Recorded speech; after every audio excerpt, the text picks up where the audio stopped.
प्राचीन काल की बात है। एक छोटे से गांव में माधव नाम का एक गरीब लेकिन अत्यंत श्रद्धालु कृष्ण भक्त रहता था।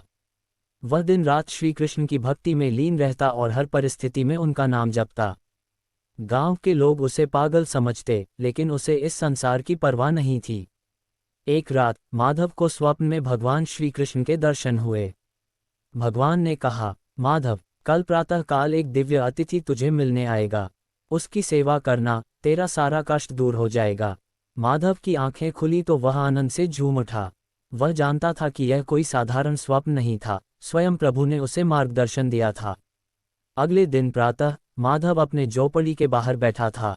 तभी उसने देखा, एक वृद्ध साधु उसके द्वार पर आया। साधु के वस्त्र मैले थे, शरीर दुर्बल था और आंखों में एक अद्भुत चमक थी। साधु ने माधव से कहा, बेटा, मुझे बहुत भूख लगी है, क्या कुछ खाने को मिलेगा? माधव के पास कुछ अन्न और जल ही था, लेकिन उसने बिना संकोच के वह सब साधु को अर्पित कर दिया। साधु ने प्रेमपूर्वक भोजन ग्रहण किया और आशीर्वाद दिया, भगवान तुझ पर कृपा करें।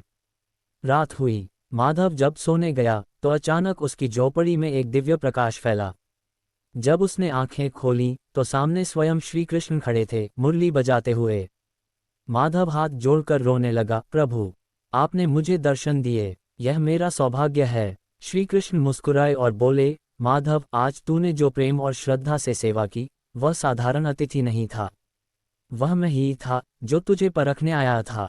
माधव आश्चर्यचकित रह गया, उसके आंसू खुशी के मोती बनकर गिरने लगे। श्री कृष्ण ने माधव को वरदान दिया, आज से तेरा जीवन कभी अभाव में नहीं रहेगा। तेरी भक्ति के कारण ये गांव भी धन धान्य से भर जाएगा। सुबह होते ही माधव की झोपड़ी एक सुंदर घर में बदल गई। उसके आंगन में सोने की फसल लहलहा उठी। गांव के लोग ये चमत्कार देखकर चकित रह गए और माधव की भक्ति को प्रणाम करने लगे। शिक्षा। इस कथा से हमें ये सीख मिलती है कि भगवान श्री कृष्ण सच्चे प्रेम और भक्ति को कभी व्यर्थ नहीं जाने देते।